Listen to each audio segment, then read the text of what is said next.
S, ಇನ್ನು ಸಚಿವ KN Rajanna ಹಾಗೂ ಬಿಜೆಪಿ ಶಾಸಕ ಮುನಿರತ್ನ ಮಾಡಿರುವಂತಹ ಹನಿ ಟ್ರ್ಯಾಪ್ ಆರೋಪಕ್ಕೆ ಉಪಮುಖ್ಯಮಂತ್ರಿ DK ಶಿವಕುಮಾರ್ ಕೌಂಟರ್ ಅನ್ನು ಕೊಟ್ಟಿದ್ದಾರೆ. ಮಡಿಕೇರಿ ಪ್ರವಾಸದಲ್ಲಿರುವಂತಹ DK ಶಿವಕುಮಾರ್ ನೀವು ಹಾಯ್ ಎನ್ನದೆ ಅವರು ಹಾಯ್ ಅಂತಾರ, ಹನಿ ಟ್ರ್ಯಾಪ್ ಮಾಡೋದಲ್ಲ ಹನಿ ಟ್ರ್ಯಾಪ್ ಆಗೋದು ಅಂತ ಕಿಡಿಕಾರಿದ್ದಾರೆ.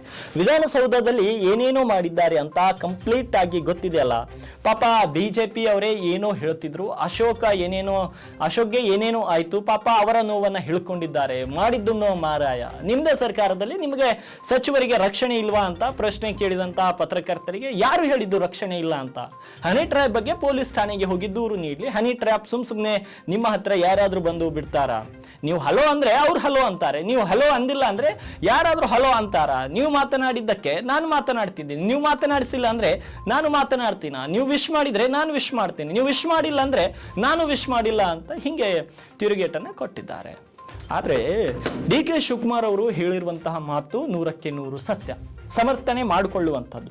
ಅದು ಹನಿ ಟ್ರ್ಯಾಪ್ ಪ್ರಕರಣದಲ್ಲಿ ಯಾರಿಗೆ ಅನ್ಯಾಯ ಆಗಿದೆ,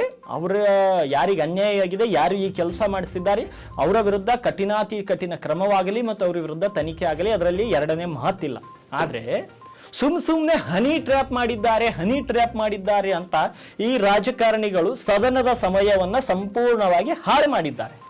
ಆದರೆ ಹನಿ ಟ್ರ್ಯಾಪ್ ಮಾಡೋದಲ್ಲ, ಹನಿ ಟ್ರ್ಯಾಪ್ ಆಗ್ತಾರೆ. ಉದಾಹರಣೆಗೆ ಯಾರಾದ್ರೂ ವಾಟ್ಸಪ್ ನಲ್ಲಿ ಹಾಯ್ ಅಂತ ಮೆಸೇಜ್ ಮಾಡಿದ್ರು ಅಂತ ಇಟ್ಕೊಳ್ಳಿ.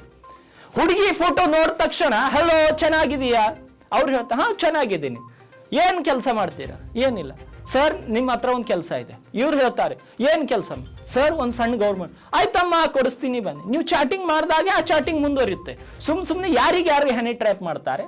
ಹುಡುಗಿ ಒಳ್ಳೆ ಫೋಟೋ ಕಾಣಿಸಿದಾಗ ಜಲ್ ಸುರಿಸೋ ರಾಜಕಾರಣಿಗಳು ಹಲೋ ಅಂತ ಮೆಸೇಜ್ ಮಾಡ್ತಾರೆ. ಅವರ ಟ್ರ್ಯಾಪ್ ಮಾಡೋರಿಗೂ ಅಷ್ಟೇ ಬೇಕಾಗಿರುತ್ತೆ, ಇವರು ರಿಪ್ಲೈ ಮಾಡ್ತಾರೆ. ಆಮೇಲೆ ಇವರು ಏನೇನೋ ಮಾಡಿಬಿಡ್ತಾರೆ. ಆಮೇಲೆ ನನ್ನ ಹನಿ ಟ್ರ್ಯಾಪ್ ಆಯ್ತು, ನನಗೆ ರಕ್ಷಣೆ ಕೊಡಿ. ನೀನೇನು ಹೆಣ್ಮಗುವನ್ನ ರಕ್ಷಣೆ ಕೊಡೋಕ್ಕೆ? ಹೆಣ್ಮಗುವನ್ನ ಬಳಸ್ಕೊಂಡಿದ್ ನೀವು. ಹೆಣ್ಮಗುವನ್ನ ಉದ್ಯೋಗ ಕೊಡಿಸ್ತೀನಿ ಅದು ಕೊಡಿಸ್ತೀನಿ ಅಂತ ಹೇಳಿ ಬಳಸ್ಕೊಳ್ಳೋದು. ಆಮೇಲೆ ನನಗೆ ಹನಿ ಟ್ರ್ಯಾಪ್ ಮಾಡಿದ್ದಾರೆ. ಹನಿ ಟ್ರ್ಯಾಪ್ ಯಾರು ಮಾಡಲ್ಲ, ನೀವು ಹನಿ ಟ್ರ್ಯಾಪ್ ಒಳಗಾಗ್ತೀರಾ ಅಷ್ಟೇ. ನೀವು ಜೊಲ್ಲು ಸುರಿಸೋದನ್ನ ನಿಲ್ಲಿಸಿದ್ರೆ ಯಾರು ಯಾರನ್ನ ಹನಿ ಟ್ರ್ಯಾಪ್ ಮಾಡೋಕ್ಕಾಗಲ್ಲ ಸ್ವಾಮಿ. ನೀವು ನಿಯತ್ತಾಗಿದ್ರೆ ಯಾರು ಯಾರನ್ನ ಮಾಡೋಕ್ಕಾಗಲ್ಲ. ಎಂಥವ್ರು ಬಂದು ಹೋಗಿದ್ದಾರೆ ಸ್ವಾಮಿ. ನಿಮ್ಮನ್ನೇ ಯಾಕೆ ಟಾರ್ಗೆಟ್ ಮಾಡಿ ಹನಿ ಟ್ರ್ಯಾಪ್ ಮಾಡ್ತಾರೆ? ಇಲ್ಲ, ನಿಮಗಷ್ಟೇ ಹನಿ ಟ್ರ್ಯಾಪ್ ಮಾಡ್ತಾರೆ, ಉಳಿದವ್ರಿಗೆ ಯಾರಿಗೂ ಮಾಡಲ್ವಾ? ಮಾಡೋರಿದ್ರೆ ಎಲ್ರಿಗೂ ಮಾಡ್ತಾರೆ. ಈಗ ಒಂದು ಕ್ರೈಮ್ ಮಾಡೋರು ಈಗ ಫೋನ್ ಪೇ OTP ಇಂದ ದುಡ್ಡು ತಗೊಳ್ಳೋದಿರುತ್ತೆ. ಸಪೋಸ್ ಒಂದು ಎಕ್ಸಾಂಪಲ್ ಹೇಳ್ತೀನಿ. ಮೊದಲು ಕಾಲ್ ಮಾಡ್ತಾರೆ, ಸರ್ ನಿಮಗೆ ಒಂದು ಆಫರ್ ಬಂದಿದೆ, ಆಫರ್ನಲ್ಲಿ ನೀವು ಈ ಒಂದು OTP ಹೇಳಿದ್ರೆ ನಿಮ್ಗೆ 25 ಲಕ್ಷ ಬರುತ್ತೆ, ನೀವು ಅಡ್ವಾನ್ಸ್ ಆಗಿ ಒಂದು 5,000 ಕಟ್ಟಬೇಕು, ನೀವು ಒಂದು OTP ಹೇಳಿದ್ರೆ ನಿಮ್ಗೆ 10,000 ಇನ್ಸ್ಟೆಂಟ್ ಆಗಿ ಹಾಕ್ತೀವಿ ಸರ್ ಅಂತ ಹೇಳ್ತಾರೆ. ನೀವು OTP ಹೇಳಿದಾಗೆ ತಾನೆ ಅವ್ರು ನಿಮ್ಗೊಂದು 5,000 ಹಾಕಿದ್ದ ರುಚಿ ತೋರಿಸಿ ಮತ್ತೆ 10,000 ನಿಮ್ಮ ಅಕೌಂಟಲ್ಲಿ ಏನಿರುತ್ತೆ ಅದನ್ನು ಕಿತ್ಕೊಂಡು ಬಿಡ್ತಾರೆ. ನೀವು OTP ಹೇಳೇ ಇಲ್ಲ ಅಂತ ಇಟ್ಕೊಳ್ಳಿ, ಅವ್ರು ನಿಮ್ ದುಡ್ಡನ್ನ ಹೆಂಗ್ ತಗೊಂತಾರೆ? ಹನಿ ಟ್ರ್ಯಾಪ್ ವಿಷಯದಲ್ಲಿ ಕೂಡ ಸ್ಪಷ್ಟ. ಯಾವುದೇ ಒಂದು ಹುಡುಗಿ ಇರಬಹುದು, ಇಲ್ಲ ಯಾವುದೇ ಒಂದು ಮಹಿಳೆ ಇರಬಹುದು, ಯಾವುದೋ ಒಂದು ಸಚಿವನಿಗೆ ಇಲ್ಲ ಶಾಸಕನಿಗೆ, ಯಾವುದೋ ZP ಪ್ರೆಸಿಡೆಂಟ್ಗೆ ಒಂದು ಮೆಸೇಜ್ ಮಾಡಿದ್ದಾರೆ ಅಂತ ಇಟ್ಟುಕೊಳ್ಳಿ. ನಿಮಗೆ ಟ್ರ್ಯಾಪ್ ಮಾಡ್ಬೇಕಂತಾನೆ ಮಾಡಿದ್ದಾರೆ ಅಂತ ಇಟ್ಟುಕೊಳ್ಳಿ. ಅವ್ರು ಹಾಯ್ ಅಂತ ಹಾಕಿದ್ದಾಗ ನೀವು ಹಲೋ ಅಂತ ರಿಪ್ಲೈ ಕೊಟ್ಟಾಗ ಮಾತ್ರ ಅದು ಮುಂದುವರಿಯುತ್ತೆ ವಿನಃ ನೀವು ಹಾಯ್ ಅಂತ ಹಾಕಿದ್ದಾಗ ನೀವು ಸುಮ್ಮನೆ ರಿಯಾಕ್ಷನ್ ಕೊಡದೇ ಇದ್ದಾಗ ಅದು ಎಂದೂ ಕೂಡ ಮುಂದುವರಿಲಿಕ್ಕೆ ಸಾಧ್ಯ ಅಲ್ಲ. ಒಂದು ವಿಷಯ, ಸುಮ್ಮನೆ ಬಂದು ನನಗೆ ಹನಿ ಟ್ರ್ಯಾಪ್ ಆಗಿದೆ, ನನಗೆ ರಕ್ಷಣೆ ಕೊಡಿ ಅಂತ ಶ್ರೀಕೃಷ್ಣನ ಮುಂದೆ ದ್ರೌಪದಿ ಮಾಡಿದ ನಂತರ ಈ ತರ ಮಾಡ್ತಾ ಇದ್ದೀರಲ್ಲ, ಅದೆಲ್ಲ ಸುಮ್ಮನೆ ಬೋಗಸ್. ಅದೆಲ್ಲ ಬೋಗಸ್. ನೀವು ಯಾವುದೋ ಒಂದು ಒಳ್ಳೆ ಹುಡುಗಿ ಏನು ಫೋಟೋ ಕಾಣಿಸ್ತು, ಯಾವುದೋ ಒಂದು ಮಹಿಳೆ ಒಳ್ಳೆ ಫೋಟೋ ಕಾಣಿಸ್ತು ಅಂದ್ರೆ ಕಂಟಿನ್ಯೂ ಆಗಿ ಚಾಟ್ ಮಾಡ್ತೀರಾ. ಚಾಟ್ ಮಾಡಿದ ಮೇಲೆ ನೀವು ಏನ್ ಮಾಡ್ಬೇಕು ನನ್ನ ಬಾಯಿಂದ ಹೇಳಬಾರ್ದು, ಎಲ್ಲಾನು ಮಾಡಿ ಮುಗಿಸಿರ್ತೀರಾ. ಅವಾಗ ಅವ್ರ ಹತ್ರ ಏನೋ ಒಂದು ವಿಡಿಯೋ ರೆಕಾರ್ಡ್ ಮಾಡ್ಕೊಂಡಿರ್ತಾರೆ. ಅವ್ರು ನಿಮಗೆ ಟ್ರ್ಯಾಕ್ ಮಾಡೋಕೆ ಬಂದಿರ್ತಾರೆ ವಿನಃ ನಿಮ್ ಜೊತೆ ಸಂಸಾರ ಮಾಡೋಕ್ಕೇನು ಬಂದಿರಲ್ಲ. ಆದ್ರೆ ನಿಮಗೂ ಕೂಡ ಕನಿಷ್ಠ ಜ್ಞಾನ ಇರಬೇಕು. ಯಾರ ಜೊತೆ ನಾನು ಸಂಬಂಧವನ್ನ ಬೆಳೆಸ್ತಾ ಇದ್ದೀನಿ, ಯಾರ ಜೊತೆ ನಾನು ವೈಯಕ್ತಿಕ ವಿಷಯಗಳನ್ನ ಮಾತನಾಡ್ತಿದ್ದೀನಿ ಅಂತ ನಿಮಗ್ ಕನಿಷ್ಠ ಅರಿವು ಇರ್ಬೇಕು. ಯಾಕಂದ್ರೆ ನೀವು ಆ ಕ್ಷೇತ್ರದ ಶಾಸಕರು ಇರ್ತೀರಿ, ಒಂದು ರಾಜ್ಯದ ಮಂತ್ರಿ ಇರ್ತೀರಿ.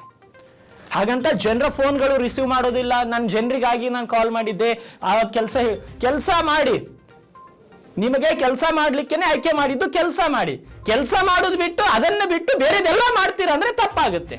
ಬೇರೆದೆಲ್ಲ ಮಾಡ್ಲಿಕ್ಕೆ ಹೋಗಿ ಈ ತರ ಟ್ರ್ಯಾಪ್ ಆಗೋದು ನೀವು. ಬೇರೆ ಕೆಲಸ ಬಿಟ್ಟು ಬೇರೆದೆಲ್ಲ ಮಾಡ್ಲಿಕ್ಕೆ ಹೋಗ್ತೀರಾ, ಟ್ರ್ಯಾಪ್ ಆಗ್ತೀರಾ, ಮತ್ತೆ ಹನಿ ಟ್ರ್ಯಾಪ್ಗೊಳಗಾಗಿ ನನಗೆ ರಕ್ಷಣೆ ಕೊಡ್ರಿ ಅಂತ ಹೇಳ್ತೀರಾ, ಹೋಮ್ ಮಿನಿಸ್ಟರ್ ಹತ್ರ ಹೋಗ್ತೀರಾ. ಯಾಕೆ?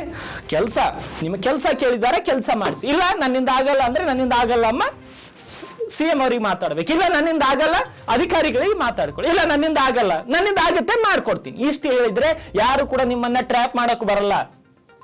ನೀವು ಹಣಕ್ಕಿಂತಲೂ ಹೆಚ್ಚಾಗಿ ಮತ್ತೊಂದಕ್ಕೆ ಆಸೆ ಪಡ್ತೀರಾ, ಈ ರೀತಿ ಟ್ರ್ಯಾಪ್ ಆಗ್ತೀರಾ. ಅದಕ್ಕೆ ಹೆಣ್ಣು ಹೊನ್ನು ಮಣ್ಣು ಈ ಮೂರುಗಳ ಹಿಂದೆ ಹೋದವನು ಎಂದು ಕೂಡ ಜೀವನದಲ್ಲಿ ಉದ್ಧಾರ ಆಗಿಲ್ಲ, ಆಗೋದು ಇಲ್ಲ. ನೀವುಗಳು ಕೂಡ ಈ ಮೂರನ್ನ ನಿಯಂತ್ರಣದಲ್ಲಿಟ್ಕೊಂಡ್ರೆ ಯಾರು ನಿಮ್ಮನ್ನ ಟ್ರ್ಯಾಪ್ ಮಾಡಲ್ಲ. ಇದು ಸ್ಪಷ್ಟ, ಇದು ಕನಿಷ್ಠ ಕಾಮನ್ ಸೆನ್ಸ್. ಆದ್ರೆ ನಮ್ಮ ದೇಶದ ದುರಾದೃಷ್ಟ, ಇಂಥ ರಾಜಕಾರಣಿಗಳು ಇದ್ದಾರೆ. ಪ್ರತಿಯೊಬ್ಬರು ಒಂದು ಹೆಣ್ಣನ್ನ, ಒಂದು ಮಹಿಳೆಯನ್ನ ತನಗೆ ಬೇಕಾದ ರೀತಿಯಲ್ಲಿ ಬಳಸ್ಕೊಳ್ಳೋದು. ಕೆಲಸ ಕೊಡಿಸ್ತೀನಿ, ಏನೋ ಒಂದು ಉದ್ಯೋಗ ಮಾಡಿಸ್ತೀನಿ, ಉದ್ಯೋಗ ಕೊಡಿಸ್ತೀನಿ, ಇಲ್ಲ ಅಂದ್ರೆ ನಿಂಗೊಂದು ಕಾಂಟ್ರಾಕ್ಟ್ ಕೊಡ್ತೀನಿ, ಇಲ್ಲ ಅಂದ್ರೆ ನಮ್ಮ ಆಫೀಸಲ್ಲಿ ಏನೋ ಕೆಲಸ ಕೊಡಿಸ್ತೀನಿ ಅಂತ ನಂಬಿಸಿ ಮಹಿಳೆಯರನ್ನ ಬಳಸ್ಕೊಳ್ಳೋದು. ಆಮೇಲೆ ಅವ್ರು ಏನಾದ್ರು ವಿಡಿಯೋ ರೆಕಾರ್ಡಿಂಗ್ ಮಾಡಿಕೊಂಡು ನೀನು ಕೆಲಸ ಕೊಡಿಸ್ಲಿಲ್ಲ ಅಂದ್ರೆ ವಿಡಿಯೋ ರಿಲೀಸ್ ಮಾಡ್ತೀನಿ ಅಂದಾಗ ನನ್ನನ್ನು ಹನಿ ಟ್ರ್ಯಾಪ್ ಮಾಡಿದ್ದಾರೆ ಅಂತ ಹೇಳ್ಕೊಳ್ಳೋದು. ಯಾಕೆಂದ್ರೆ ಇಂಥವುಗಳು ಯಾಕೆ ಆಗ್ತಾ ಇದೆ ಅಂದ್ರೆ, ಇವತ್ತು ಹೇಳಿದ್ನಲ್ಲ ಒಂದು ರಿಪೋರ್ಟ್ ಅಲ್ಲಿ, ಭಾರತದ 46% ಶಾಸಕರು ಎಲ್ಲರೂ ಕ್ರಿಮಿನಲ್ಗಳೇ. ಆ ಕ್ರಿಮಿನಲ್ಗೆ ಬೇಕಾಗಿರೋದು ಇಂಥವುಗಳೇ.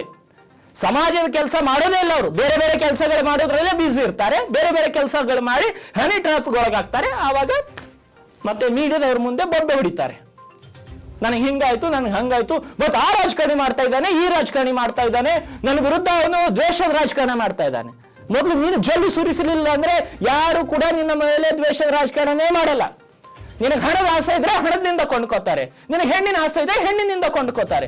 ನೀನು ಅವುಗಳ ಮೇಲೆ ಆಸೆ ಮಾಡ್ಲಿಲ್ಲ ಅಂದ್ರೆ ನಿನ್ನನ್ನು ಯಾವಾಗ ಕೊಂಡ್ಕೋತಾನೆ?